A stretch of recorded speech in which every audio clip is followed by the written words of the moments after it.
there. Welcome to Cloud Security Podcast by Google. Thanks for joining us today. Your hosts here are myself, Timothy Peacock, the Senior Product Manager for Threat Detection here at Google Cloud, and Anton Chuvakin, a reformed analyst and senior staff in Google Cloud's Office of the CISO. You can find and subscribe to this podcast wherever you get your podcasts, as well as at our website, cloud.withgoogle.com/cloudsecurity/podcast. You can also find us at cloud.google.com/podcasts. If you like plural podcasts. You should check out the other podcasts that we have available there as well. A lot of great content coming from the podcast world. If you like our content in particular and want it delivered to you piping hot every Monday, please do hit the subscribe button on your podcasting app of choice. You can follow the show and argue with your hosts on Twitter as well, twitter.com/cloudsecpodcast. Finally, I would be remiss not to mention we have an active presence on LinkedIn as well. Anton, we have something somewhat cryptic today. We have the mysteries of MVSP. Do you know what the V stands for? What does the M stand for? The P or the S? It's mysterious all around. It is indeed. And it's also a concept that when I first learned about it, I realized that it should have existed. And it's something that I felt very natural kind of affinity to. Tim, on the other hand... What did I feel? How would you describe my reaction? You were mildly allergic to it. Don't think peanut allergies. Think more of like maybe cat allergy. You know, I am allergic to cats. Yeah, me too. So I think that's why I use the analogy. Yes. So it's not like anaphylactic shock, strong allergic, but more like sniffles, like you're not happy to see a cat. No. Well, I actually really like cats. I think cats are delightful, but I try not to spend too much time around them. And I think this concept is better than a cat. It's less likely to make me sneeze, but I definitely had some skepticism about why this particular letter was welcome amongst the others. And so I think our guest today actually did a really good job of standing up under fire and defending why this was a valuable effort. So perhaps without further ado, let's welcome today's guest. Today we are joined by Chris John Riley, Senior Security Engineer here at Google, and kid you not, his title in our internal system, Technical Debt Corrector.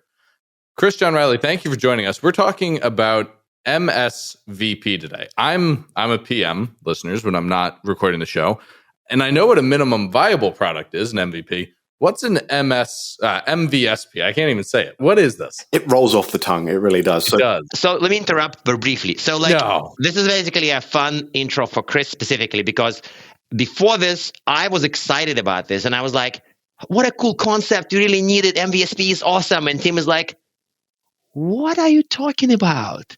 So you kind of have like we don't have good cop, bad cop, or good Googler, bad Googler, because we're all good. But we have like a wild optimist, me, and a skeptic, and like somewhat of a skeptic, Tim. And it's by chance. So what's this S doing in this PM phrase? What are you doing here? We want skeptics, right? I mean, because that's who really starts the conversations and really drags out kind of the value of these things, right? If everyone's overly optimistic, it kind of gets boring after a while. So MVSP is designed to be the security in your MVP, right? It's designed, it's tightly scoped to business enterprise products and services, but it's really designed to be that minimum baseline for your product, right? If you're developing a new product and you're coming out with your minimum viable product, your MVP, this is the security elements that you should expect to be in there, right? This is the minimum amount of security that you need to put in place for a business-to-business enterprise grade service for someone to look at it and say, that reaches the minimum bar, I'll consider using this, right? Certainly there's a whole lot more you can do beyond the minimums, but there has to be a lowest bar somewhere where you say, you must be this high to ride, right? Everything below this line, we're not going to class this as a even remotely secure product. And that's where MVSP comes in. But so this is like if I'm looking at some IoT devices. If I'm shipping a camera and then the camera doesn't have login authentication, anybody can watch what's going on. Like that's something that shouldn't pass the bar, right? Like it's a consumer product example, but like this would fail the MVSP bar because it doesn't have auth, for example. Yeah, I mean, if you're shipping this as a system for enterprise and it's going to protect someone's data center, you'd expect it to have single sign-on authentication and all the relevant controls to be in place. You'd expect someone to have done a pen test of it. You'd expect there to be the ability to understand where that data flows within systems and things like that. And those are the kind of controls that we measure in MVSP. Okay, so one thing you said here that stuck with me is you said this is for B2B enterprise stuff. Yeah. And then Anton pops off with this example about video cameras. I think that illustrates exactly what I was going to say, which is don't consumers deserve secure products too? They do. And I think that's definitely an interesting space where MVSP and certain controls can work in the consumer space, right? We try and aim it towards business to business and enterprise because they're a different playground, right? Let's take a cloud example here. Google Workspace is an enterprise product. It needs to be secure. It needs to protect enterprise.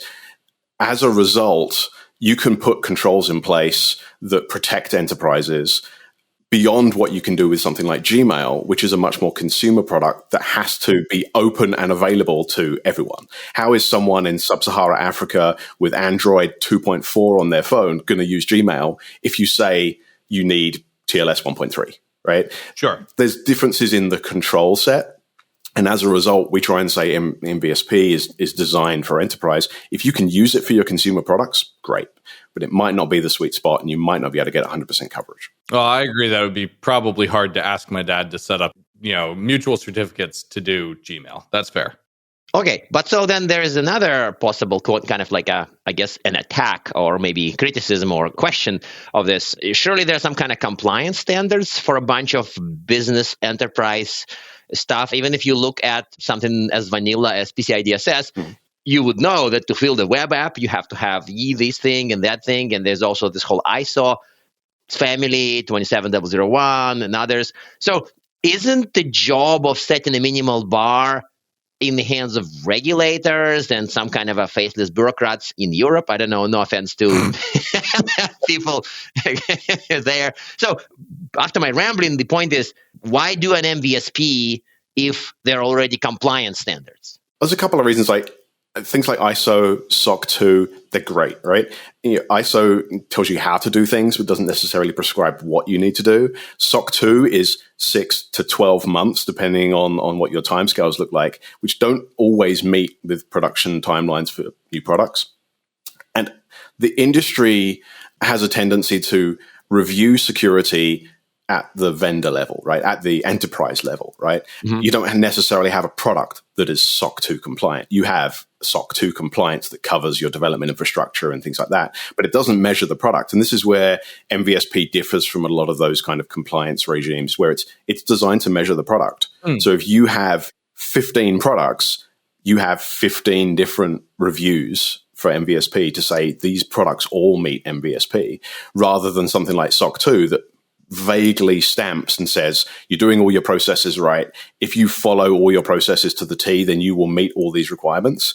But maybe 3 of these applications don't meet the requirements. That doesn't mean you fail SOC 2. It just means that you have some gaps in your product. So it's kind of a seed change in that we should look, I thought we should look beyond just measuring a company as a whole and saying, you're secure. Large enterprises have multiple products across multiple different PAs with multiple different maturity models. And as a result, you're going to get different results if you look at different products within their ranges. So MVSP kind of fits in that niche where it says, this is the minimum we would expect of each of your products to be considered as secure.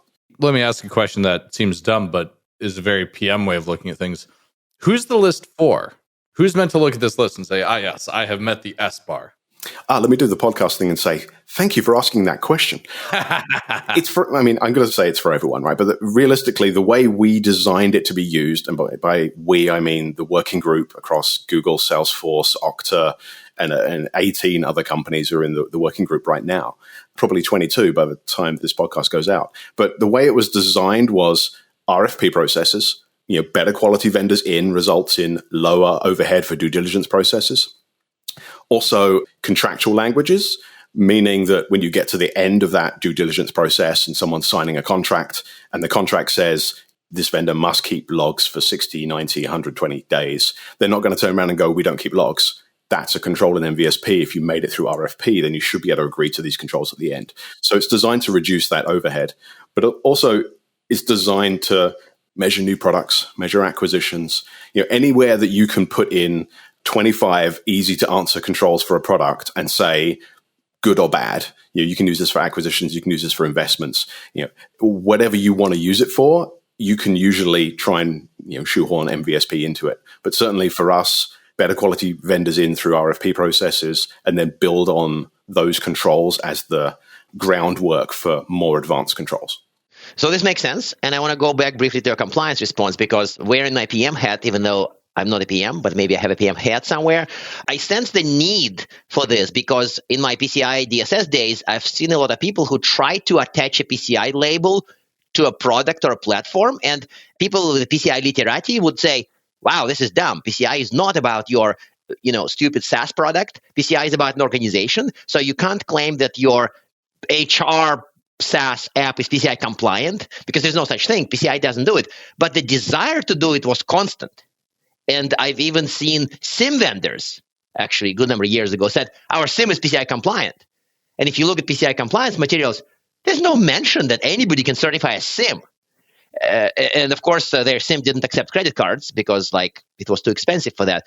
But the desire was constant. And going back maybe 5-10 years, I recall people trying to certify products to PCI because there's no product level cert like MVSP. So I'm becoming an even more of a fan. Sorry, Tim. I mean, fans are great. I mean, we're trying to push the industry to embrace this new style of reviewing, right? We work a lot with third-party risk management platforms. A number of them are members of the working group. And their view is very much the historical view of let's review the company as a whole and then give you a stamp of approval to say everything this company does is golden. And we all know that there's variety between products. Something you acquired 6 months ago is unlikely to be as mature as something that you developed from scratch within your system and have been working on for the last 15 years. Or the opposite is true, depending on which company. But effectively, measuring individual applications within a portfolio is going to be a lot more effective than just giving a stamp for the overall company. So I think I understand where this is going. Could you talk about how we're using it here at Google/Alphabet today? Give us a story about what it's actually done for us, because I think I get it. So personally at Google, I've been here just under 8 years, and I've been working on the vendor security program pretty much since day one when I joined. And part of that, there's a large data set that we have over that period of time of good vendors, bad vendors. And we took a look at a large period of time, looked at the findings that we saw that were real blockers for vendors coming through our processes. And then we tried to distill that down to what's that minimum control that should be in place that would have caught this at the entry point, right? Mm-hmm. Because that's where you want to catch it, right? You don't want to ask someone to fill out 180 pages of questionnaire and then tell them no, right? You don't want to say too many gaps here. You want quick, easy, let's get that answer, push left, let's move it to the RFP processes. And that's really one of those sweet spots that we're using it for, is pushing it towards the RFP processes and saying, if you're in this niche area of enterprise to enterprise services that we're looking at using, you need to pass this minimum set of controls. We can then make sure that before you get into the system, you're not going to trip over those easy to fix things that we sometimes find are real blockers. And then at the other end, we are using that in contractual language where we say, all of these controls that we have in our MVSP requirements at the beginning are also in the contractual requirements at the end, right? Do you do pen testing? Can you share the results? Those kind of things are all top and tail, effectively, at both ends of the process. And in the middle, the due diligence processes are very much, MVSP is built on some of the data from our findings. So it helps us to say that you have the building blocks required when you're going through those due diligence processes, that even if there's something missing, right? Because everyone's going to expect more than the minimum. If you have something missing in those processes, you have the building block to fix that. Instead of saying, well, we can't do this thing because we don't have any fundamental, SSO support. So we can't solve this problem, or we're never going to be able to try and avoid those blockers from appearing in the system. So that's how Google, Alphabet, and a number of different areas are looking at using that. And it's very similar across a number of members of the working group as well. But so then the problem that MVSP is trying to solve for the industry is kind of squeezing out woefully insecure products out of enterprise, right? Is that I'm kind of trying to, you never said this explicitly like that, but I'm kind of thinking of reverse engineering. The ultimate purpose of this is to make sure no business or enterprise buys utterly insecure crap, right? That misses a very low bar. I mean, the flip side of that is we're helping vendors in that space understand where their key gaps are so they can prioritize fixing those things, because they are the highest priority things in your list. If I was working for a SaaS provider now and I saw MVSP, even if I wasn't involved in third-party risk management and the viewing of other third-party vendors, I'd take a look at my products and say, wait a minute, we're missing 3 controls here. How can we prioritize addressing those so that we don't get ruled out in the RFPs in the future? Okay, so it's basically the batch that's like a top list, like P0s for a new product, for example. Like, I don't log security P0s. Yeah, but it's a fair security P0 for a new product. So, for example, I don't log authentications. I authenticate, sure, I'm smart. I have authentication. I'm not like this camera example, so I have auth. But I don't log any authentication decisions. I mean, certainly audit logging is one of the controls, and it's very important. I mean, MVSP has to be, I'm going to use the word vague, but it's not right, but it has to be broadly applicable to such a range of products that it's very hard to say, your camera must log motion detections in an audit log, for example, right? There's going to be certain sections of it where you have to say you need audit logging relevant to your application. And there's always going to be a level of, what does that mean for me? But starting that conversation, I think, is the important part. Because right now, people just look at their application and say, no one hacked us, we're secure.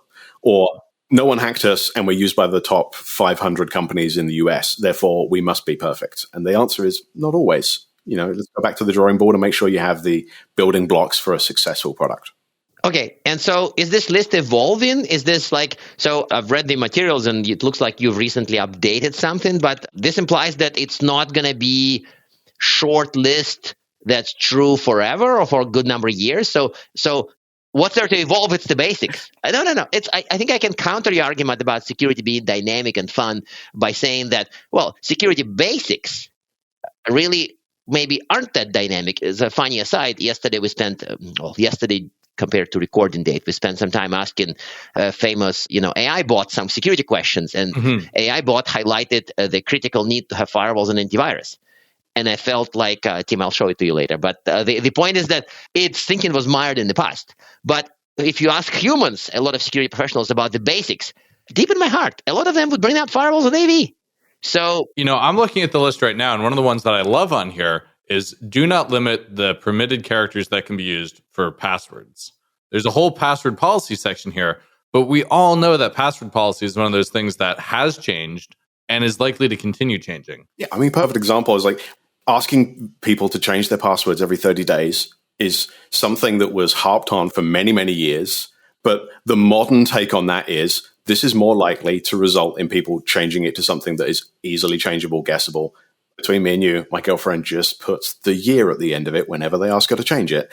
People do, right? They change the number at the end of the password. This is security theater, to use another acronym. It's not really pushing the industry forward. Right, it's pushing it backwards because it kind of reduces security in subtle ways, but it doesn't improve it for sure. But so how do you mix the dynamic versus God-given true things? Like I'm genuinely curious. No, and how do you get a group of 25 companies to agree on this? Well, I mean, this was a 12-month project before release, just to get people to agree to it. And there was a lot, only 12 months. Well, there was a lot more companies involved in the discussions than actually backed the final thing. Because well, I mean, some people say, I like this. I like the direction it's going. My legal team can't put a stamp on this because reasons. And that's something that more people have realized that this is something that's very, very important. But MVSP is going to change. It's an adaptable. We've designed it to be something that's reviewed on an annual basis so that we can take a look at the controls and say, is this really the minimum now? And take a look at the industry, talk to various different people and say, where does that minimum sit now, right? A perfect example is content security policy. If we'd have done MVSP 4 years ago, content security policy as an application protection would not have been on that list. It was not easy to deploy. 4 years ago, I don't even think it existed in a form that was usable or in most people just deployed wildcard. It was bad. Even if it existed, it was bad. Much respect to all the team that spent years on this, on making it easy. Now, if it's not there, this is something you expect to be present in a reasonably mature and secure product, right? So new things appear. I understand the idea of passwords are always going to be something that people harp on, and you need all of these minimum stuff like audit logs and things like that are unlikely to change drastically over a period of time. But new technical controls are going to come and go depending on what we need to put in place. The flip side of something like CSP is controls that we needed to have in place, for example, to secure Internet Explorer, not to harp on Internet Explorer. There's a variety of browsers, but now those controls are not required because Internet Explorer is no longer a supported platform, and in the enterprise, you no longer need these headers to secure things, right? We've moved on, so things would drop off the list, new things would come on. And getting that set of minimums and agreeing that set not an easy task, right? Everyone says add a new one, but the answer is this really a minimum? So that, I think, is really where the heart of my objection to this whole thing comes in. I'm a PM. I've been a PM for a long time now. MVP is not just about what's the smallest thing we can build. It's about how do we quickly get feedback from users and move in the right direction, iterative fashion. It's kind of like Anton and Aman's like ASO thing where you have an iterative SOC. MVP is about having an iteratively developed towards the right thing product, which of course you can make arguments about the problems there and like hill climbing, whatever. What I want to pick at here is why did you choose S? Why is S the thing that's worthy to intrude on the hallowed halls of the PM's creed? And why is it not, for example, minimum viable resilient product, minimum viable trustworthy product, minimum viable privacy preserving product? Why S? Why does S get to join our party? I mean, there's a couple of easy examples there. One of them being this was developed by security engineers and pushed up rather than privacy engineers or something like that. But also, MVSP is at least in the long term, likely to become something that's more of an umbrella topic of what's the minimum viable thing here, right? What's the minimum viable privacy, minimum viable trust, minimum viable measurement, right? And being able to morph the project into more of an umbrella project where you can say, this is things I'm interested in different areas. Security was where we start to see if this is workable, see if this is something that the industry can embrace and can use. And if it proves that it's usable, then in the future, there's opportunities for us to broaden that out and say, how else can we expand this, right? There's also opportunities for us to say, can we go beyond business to business enterprise products, SaaS products, for example? Yeah. Can we cover specifically cameras? Probably not. But IoT devices, very possibly. What's the minimum viable secure or minimum viable resilience for IoT style devices may also be something that's possible in the future. So funny enough, I want to relate to the whole discussion before the start because it gives me a flashback to my Gartner days when we tried to write a paper that covers the mutually agreed or like a community definition of security basics, but for a company, not for a product. It was an agonizing effort. I'm looking at that old paper from 2015. Yeah. I mean, it was just agonizing. And then people who showed up out of the woodwork with ideas like, no, IDS is a must. No, IDS is not a must. But so I'm almost like I have a lot of compassion for the team building this, especially the consensus building part, because it can be a real, cluster. And I'm looking at the list of companies that on the contributors website, mvsp.dev listeners. Check it out. I love the .dev TLI. This is a good list of companies you got lined up behind this. This is like, I know I'm ragging on it, but it's really impressive what you've achieved here. Yeah, I mean, certainly I'm not going to say that coming up with a list of minimums is easy.